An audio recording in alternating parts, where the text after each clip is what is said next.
Drive.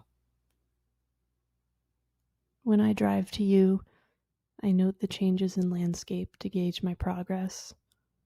The dingy gray sand darkens as it shifts to soil until at last it is red clay when I'm far enough west, closer to you. The orange groves bloom into cotton fields, my anxiety to relief. I listen to Blood by Alison Moore because her voice and story carry me to her roots.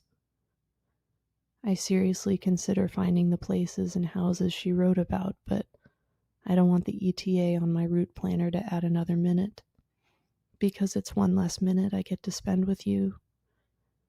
Though I stop several times along the way to empty my bladder and stretch my legs. The problem is, if I use a gas station bathroom, I have to buy something out of guilt. Usually an energy drink, which makes me stop again soon after. But it's rare that I sit still for hours on end because I have difficulty handling big feelings. But they come. They always do. Usually during a song I know is guaranteed to make me sob. But I tell myself, well, maybe this time I'll hold it together and just appreciate it for what it is. And the instruments and the tears are streaming down my face.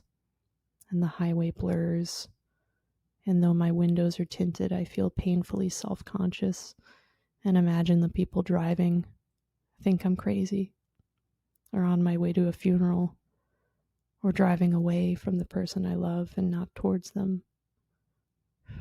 The way I cry. You haven't seen it like that yet. I haven't let you. It stops as abruptly as it begins, and my heart, lungs, and tear ducts refill, and I adjust my bony ass and legs and shoulders in the leather seat and refocus. Keep moving forward. I always stop for a cotton field, because if I don't, I'd most certainly veer off the road because they're so beautiful.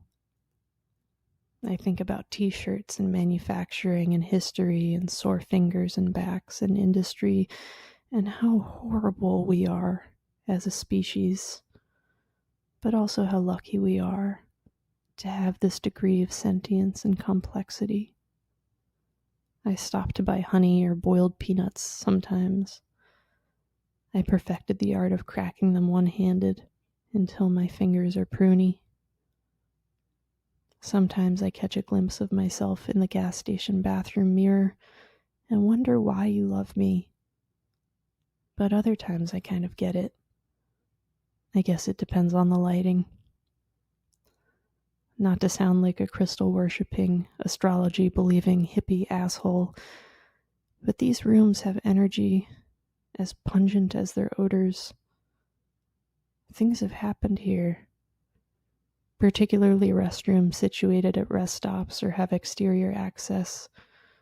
Unspeakable, violent, horrible things. Then I remember. I usually get more ice for the drive. I imagine you as a child and feel profoundly sad that there are parts and times of you I'll never see, hear, or know, like your eardrum-piercing cry when you were a baby, or the big fat tears you must have shed the first time you skinned your knee, or if you cried at all. Part of me knows that you didn't because you're strong, and that's as close as I'll get. I have these pieces of you, and some of them fit so nicely together, and others have been retrieved from beneath a couch cushion. Others are lost forever. I drive faster. It's urgent. We don't have much time, but then again, we have all the time in the world, don't we? By the time my car is climbing up your hilly street, my eyes are exhausted and dried a dozen times over. I feel lighter from the catharsis and my head is spinning with excitement and a streak of fear that you'll catch a glimpse of the haggard, puffy-eyed person staring back at me in a dingy, fluorescent-lit gas station bathroom and change your mind. But I know you see me in ways I never will, as much as I watched you being born. All we can do is daydream and imagine and tell stories and look at pictures. We have to trust each other in our telling and retelling and living. Now that our love is in the light, we're more than just voices in the dark. You'll never know how much I love you, as much as you'll never see me look at you when you're not looking.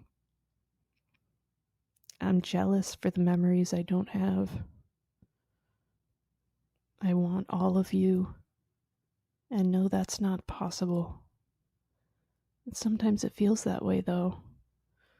Like when you look in my eyes and say, gosh, when I watch you sleep, when I'm inside you.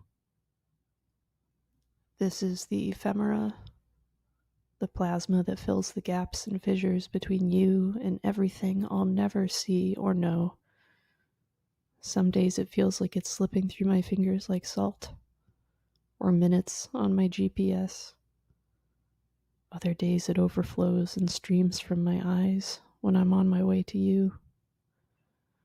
I want to keep moving forward and watch the wreckage and hurt grow smaller and smaller in my rearview mirror until it disappears, leaving only a vision of us ahead.